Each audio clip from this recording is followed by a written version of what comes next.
Arctic Nerd here, and I'm doing a quick review for Killzone Shadowfall. Admittedly, the game does have its problems. I'm not gonna lie about that. Some of the guns are way more trouble than they're worth, and the combat is kind of clunky. The AI isn't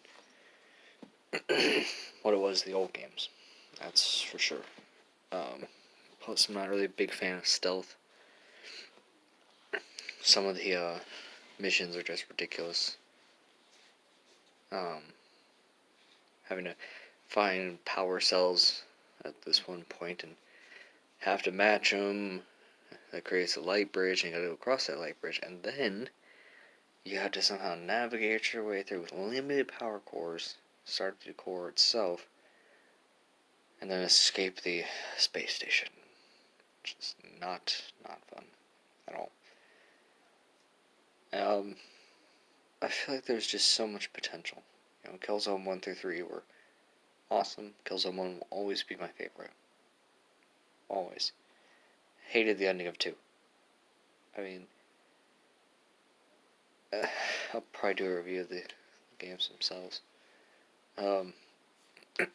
But today I'm doing Shadowfall, which is the 4th game, and after the events of 3, half of the planet Vedka belongs to the Helghast.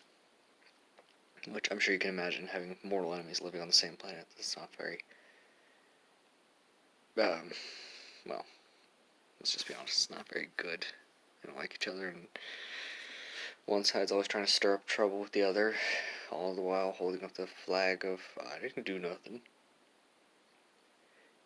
I feel like there was a lot of wasted potential with this one.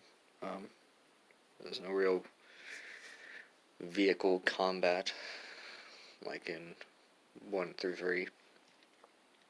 The character just isn't that fleshed out. The villains are just kind of atypical.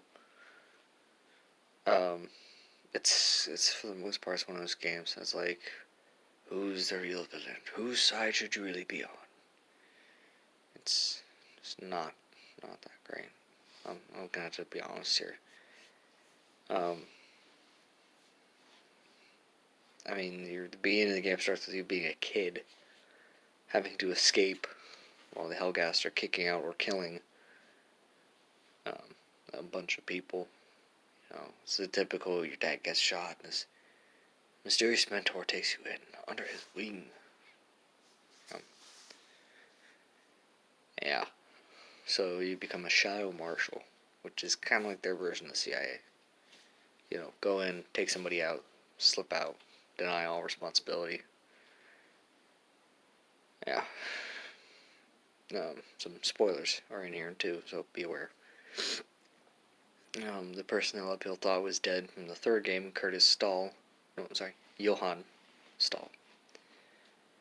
The guy who pretty much screwed his whole planet. I mean, what else can you say about some idiot who develops a planet-killing weapon on his home planet?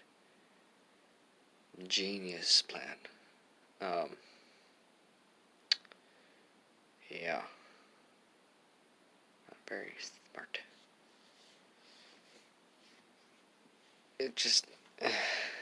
It felt like the game was just trying to do so much so quickly, and it failed. There's bugs, there's glitches, some of the enemies don't really appear, and they had to run back and run forward, and some of the enemies just so ridiculously overpowered, it kind of kills the game. Sorry. I mean, it's got some decent characters. None of the returning ones from 3. So, no Rico. No, I think his name is Sev. It could be. No, I'm pretty sure it's Sevchenko. No Jammer. Those guys are just gone. Yeah.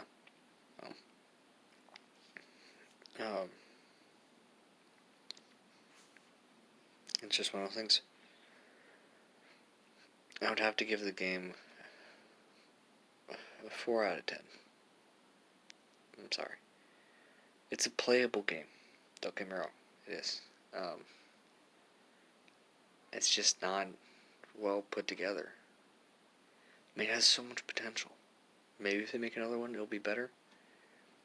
You know, or they could do a remake, or no, sorry, remaster of 1 through 3. You know, some upgraded graphics. I'm sure people would love that, as long as they don't screw it up. So many remasters were like, hey, let's take out all the old fun stuff and just toss that. No, just no.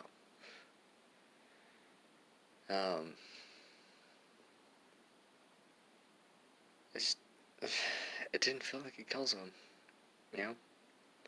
Kind of felt like a sad, poor man's Metal Gear. You know, I haven't played those games. I've seen the footage of them, and the similarities is kind of eerie, you know. But whereas one had substance and merit, it's just, no. So that's my review for Killzone Shadowfall. 4 out of 10. Could have been better. Sorry to Gorilla Games. And to my subscribers, thank you. To anyone new, like, share, and subscribe, please. And have a good week. This is the Arctic Nerd, signing off. To be clear, I'm saying Arctic Nerd. Have a good week. Be good people.